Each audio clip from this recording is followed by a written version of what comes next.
আমাদের নতুন কাজ সব লেভেল হয়েছে, অসুবিধে নেই। কালকে ঢালাই হয়েছে, ঢালাই করেছি, আজকে আবার ব্লক গাঁথনি। আমাদের গাঁথনি হচ্ছে সব লিটন লেভেলে হয়ে গিয়েছে।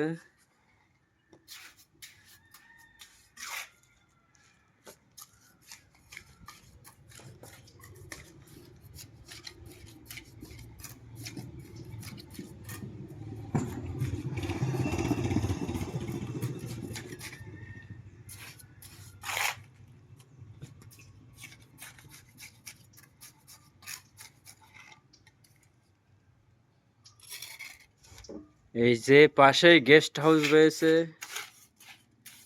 ছাটা ভাঙা গেস্ট হাউস।